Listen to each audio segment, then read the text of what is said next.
My mind is absolutely blown. We had the most amazing dive experience. We got invited to go to Pedro Cays. I don't know how many of you know that, but that is Jamaica's #1 top commercial fishing grounds, and it was absolutely amazing.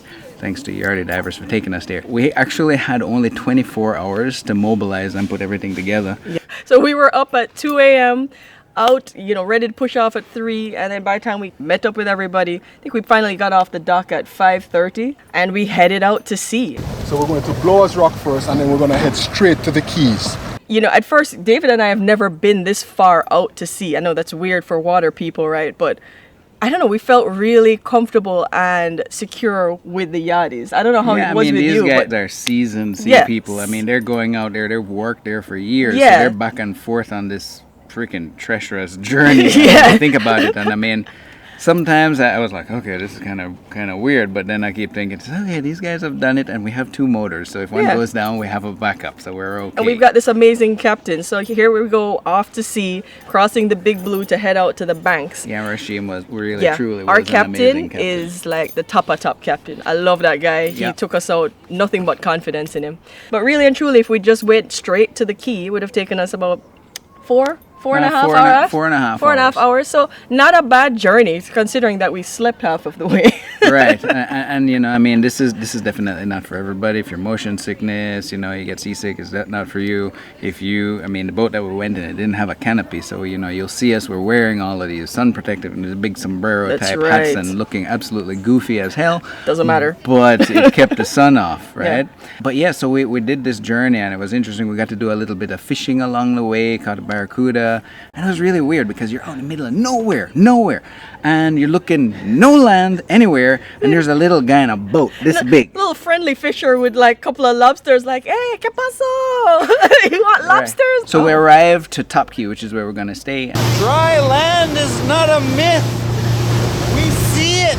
We are in the middle of BFE, or Sea Miggle again. So this is Pedro Cays, right? We are roughly 150 kilometers off the coast of Jamaica. We drove that far, or sailed that far. This is one of the main keys. I think they call it Top Key. I mean, it's like you can't see any land anywhere other than this dirt ball that we're sitting on right here. I have a lighthouse up here, which is kind of cool. But other than that, yeah, it's hot. It's like Africa hot. It's like 2 rats in a wool sock hut. And then we ended up visiting with a few of the fishers there at first, and they were on one end of the island, and the other end had this nice little sandy area and some abandoned buildings and these kind of things. So we ended up setting up camp. We had to lug like all kinds of gear from the boat. We have to drag these, they're like almost 100 pounds or something, water bottles, all the way from the boat, wherever the boat is, to way over there. And we have like 6 of them. And if you don't drag them away, people will just come and steal them, as well as your fuel. Because out here in the wild, wherever the hell we are, water and fuel are like, commodity, right? So it's kind of like Waterworld or Mad Max. Martha Stewart over here totally whipped up an awesome dinner that was prepared by my mom. So that was really good. So she just kind of heated it up. Yeah. But it was really great good on the reheat. Right? Oh, the tent setup was pretty easy. Pretty easy. This behind us is what we call Pedro Heights. Everybody had different size tents, so we ended up being the biggest tent. The top tent, which was great because I could have all my gear inside the tent as well. So day 2 started off pretty early. I actually saw the sunrise and went right back to bed. And then these guys were up. Anyways, this one comes and starts poking me in the face, telling me to get up. He's got this beautiful day happening outside the tent. So I slowly dragged myself out. And it was, man. I mean, how could you not be happy waking up to a day like that? The sea was just dead calm. So we get everything prepped, get down to the beach, get on the boat. And the first thing we did was to get Chooksman.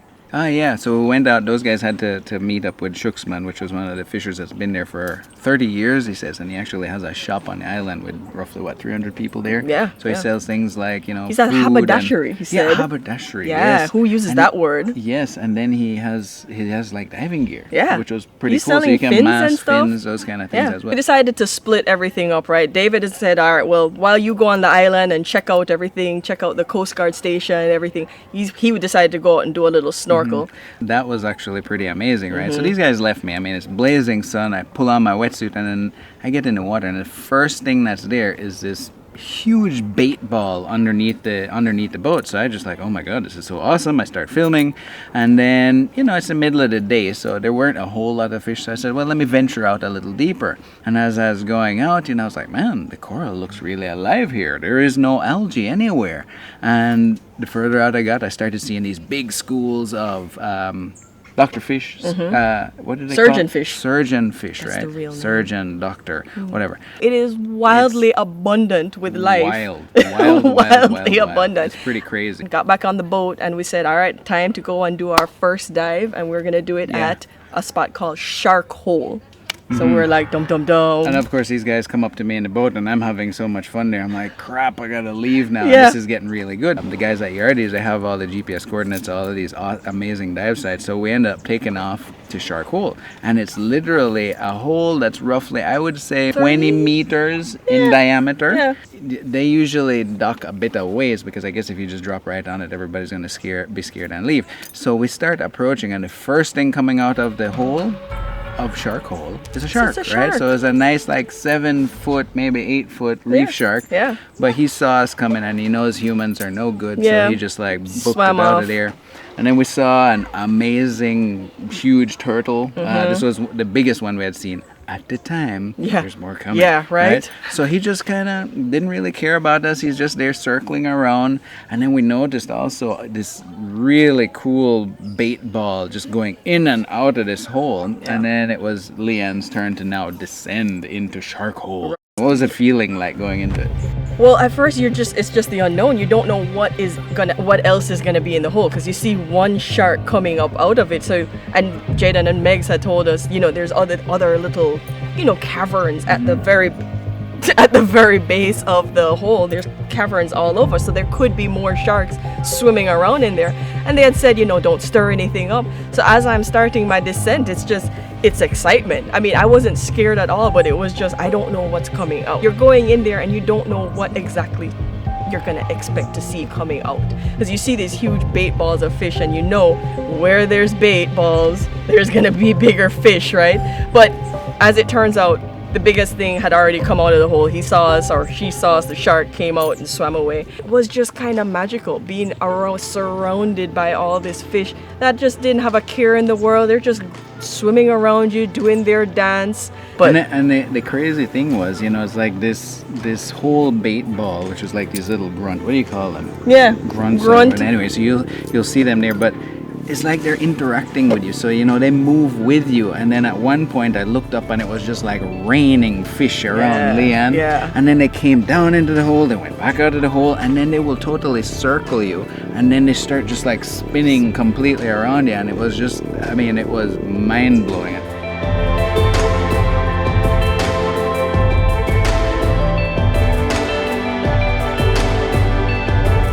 Yeah. When we finally decided to come back and we got on the boat, Leanne was like, so second dive is right here So, again? We're yeah, gonna go back we don't here? need to move, right? Right. It's because of the depth, we stayed as long as we could. We filmed, we got some amazing photos, which are only gonna be shown in the book. So gotta wait for that. So we got some one. amazing photos coming out of that. We got back on the boat, and then we had time for another dive. It was getting kind of late, so we're losing some light, so we kind of had to hurry. We went right next to another close island, and then we did a dive that the guys call what? Brocas. Brocas. Might need to rename that one. I don't know, because it's the dive site is just way more amazing that name implies. Yeah. So this dives, I think you better explain it, because there are no words. Yeah. I really Yeah. can't figure it out. We need I guess I'll roll just tape. mention one thing, Yeah. is that as you jumped into the water, I saw like 5 nurse shark below me swimming around. One of them came up to greet me, and then I was like trying to shoot it because I didn't have the camera ready, and I was just like pressing all this in a panic mode because I was pressing buttons all over the place. I was like, I gotta get something. I did end up shooting. Well, I'll show you how terrible that shot is, but I did get him coming right, or him, her, they, them, whatever. It yeah, coming up to me. So I just fired off a quick shot and then got him there. And then no, I mean you need to explain what this is like. It's crazy. Yeah, as soon as David drops in, he comes up and is like, "Oh, there's sharks here." And my usual thought when you go in anywhere and you see sharks, they're gonna swim away from you, right? So I'm just like hurrying to get my gear on because I don't want to miss the action. I ain't miss anything. Okay, I jump right in. Put my face in, and the sharks are just hanging out. Yeah. They didn't run off. They're actually coming up to you like, "Hey, what are you doing? You guys gonna be around for a while?" We were just like one of the neighbors, Yeah. And there was like, I saw a big pregnant nurse shark. There was another one with 2 pups swimming behind. I mean, they were just everywhere, abundance of sharks. So that was just mind-blowing to us because we don't see that level of wildlife where we dive usually. Before the dive, Jaedon and Meggs had said, "Oh yeah, you've got these elkhorn, Acropora palmata," and we're just like, "All right, whatever. We see that in Port Antonio. What's the big?" No, it was a big deal. I'm just gonna go. We should call that the redwoods, because really, man, it was a huge forest. I have never seen anything like this, and one of the big as me. One of the main things that had really pushed me to do this journey was that I really wanted to show people what it's like under the surface here around the coast.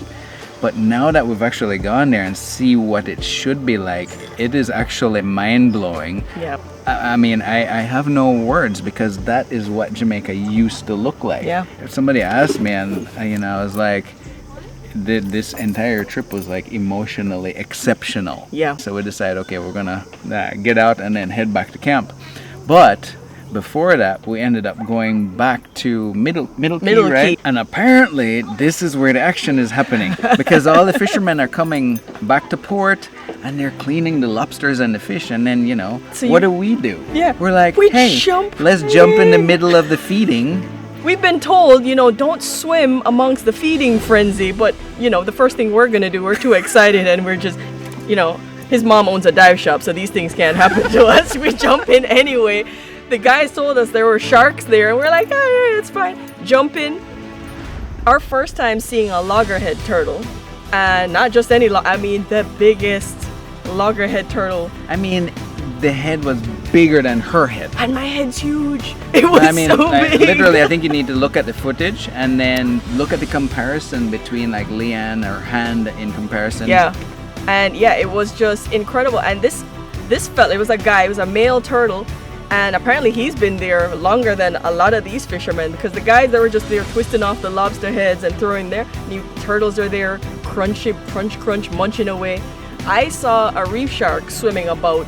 There's just so much to see. He's off to one side, I'm off to the other side, and we're both just trying to get as much footage before the light goes away. But yeah, just a feeding frenzy, because like I said, you got your bait ball. How many turtles did we see at one point in that one spot? Like 3, 4 in one spot. Yeah. But I think total there was about 8 turtles there, yeah, just hanging out. Just hanging and they around. were not bothered by us. Didn't care. All. Yeah, so we ended up just hanging around there, and we booked it after we dropped off Shooksman, and then we went back to Top Key. We actually ended up going to dinner, right? Having dinner. What's up, guys? What's up? What's on the Today menu? in Pedro Kitchen, we have fresh lobster caught on the reef. We have jack.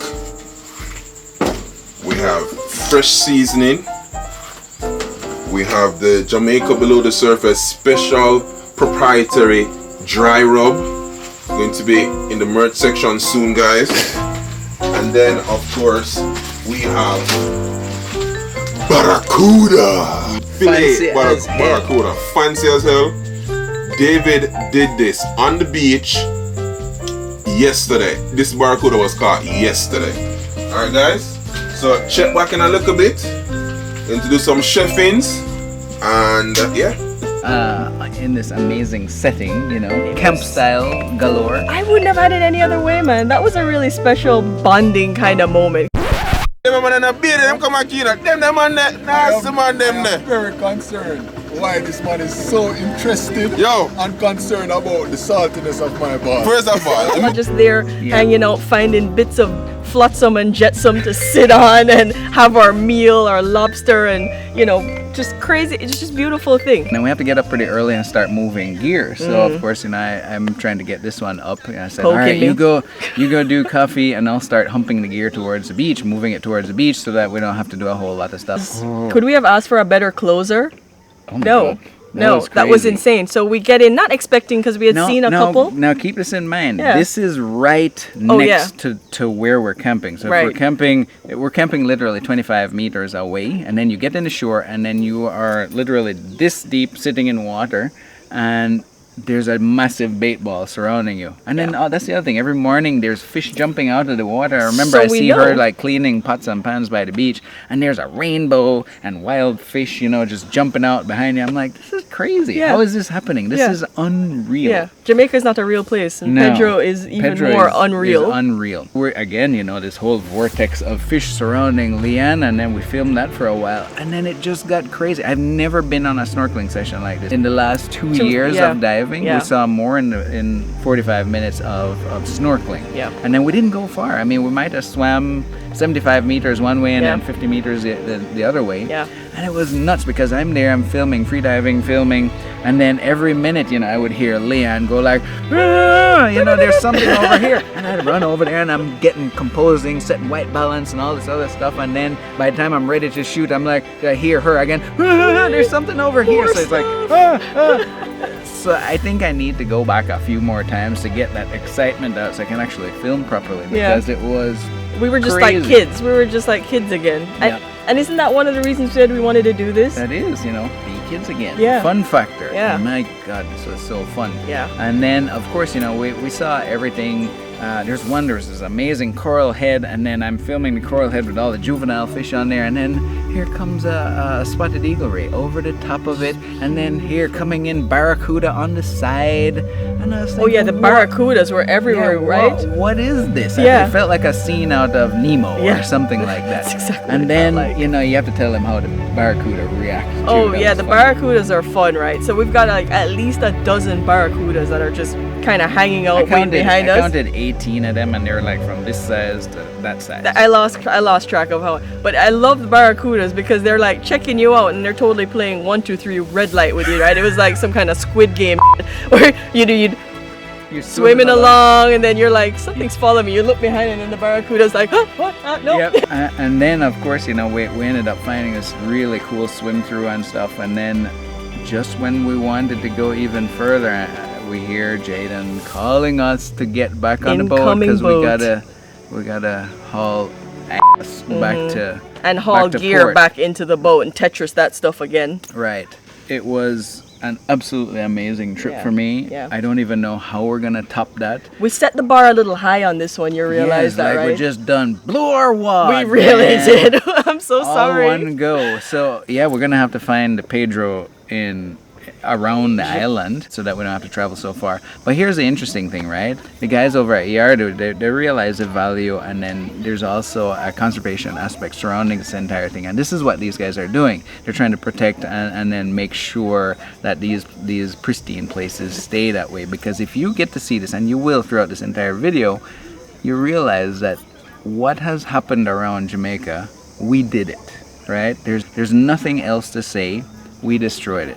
Yeah. People will say, and this is a narrative being pushed out, oh, it's overfishing. Yes, I believe there is overfishing, but there's much, much more than that. Whether it be pesticides, runoff in the fertilizers in the river, Absolutely. construction on the edge of the coast. Because, for instance, you have 300 fishers living on a little island, and right next to it, the reefs are alive and thriving, and there's abundance still of a fish. lot of fish. And then I did a little history on Pedro, and it's actually they've been fishing there since 1920, and I'm sure that It's progressively gotten heavier with traffic, Right. but what I found interesting, there's an abundance of life, but there's an abundance of reef. Compared to our reef, and they said they've been hit by storms, so there are Right. areas that are damaged by storms. Yeah, and I didn't really they're see it though. about as open as it Yeah, gets, really right? and truly, there's no protection, but their elkhorn coral is abundant. I mean, Yeah. it's a forest, guys. You'll see it in the footage. So what is the reason why that spot is still so pristine as Yeah. compared to Jamaica? Still getting nailed by fishing. Yeah, all the there's a time. They lot of still have a fishing lot of going on. fish. I don't know what it was like, in 1920, but I can Yeah. only imagine it was more fish. Yeah, you But probably right now boxing with you fish. have, I believe they have the Hondurans, Jamaican vessels, and then every once in a while, I guess the Chinese are actually trying to get in there. They are, and they're sea in there. cucumber and probably shark finning and all kinds of Yeah. whatever. You can't stop the Chinese. Aren't you glad that we're not, being paid to do this, because I can say whatever the hell I want. That's right. Maybe I shouldn't. I don't know. I don't know. We'll think about it. So yeah, here's the thing. I mean, I really encourage you to check this out at some point. We're gonna work this out with the guys over at Yardie's and how you can actually experience this. I can tell you, it's not going to be a cheap endeavor, but it's kind of one of those bucket list things that you have to do. try If you are it. even a water person, just a little bit. Yeah. If Oh my you God. just want to snorkel, it's amazing just for snorkeling. And I recommend seeing what that looks like now, because if you want a glimpse, I think, of what Jamaica looked like 50 years ago, Yeah. Pedro is probably it. We haven't been around the island yet, but based on what we just saw and what people have been telling us, this is where it starts. So this is the beginning of our journey. We've set the bar really high. And But I'm happy yeah. because it totally has changed our perspective on what's around us right now. Like I said, it's that one thing that if you're a water person, you live in Jamaica, you need to try and make it out Yeah. there and take a look, right? Yeah. Because what these guys are doing, what Meggs and Jaedon are doing, is absolutely amazing. And we want to try and support them as much as they can, because if Absolutely. anybody can help to protect this area and keep it the way it is, Yeah. it's going to be them and the support of all the marine biologists around the place that are actively doing what they can to help preserve, right? Yeah, absolutely. So they try to have these trips as many times as they can during the year.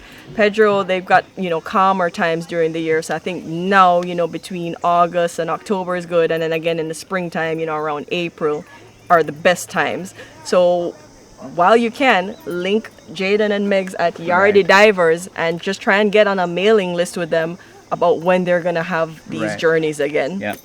Unbelievable No, trip. I've not done anything like this. I've dove all over the world: Red Sea, Grand Turk, Bahamas, Hawaii, Key West, and this tops all of them combined.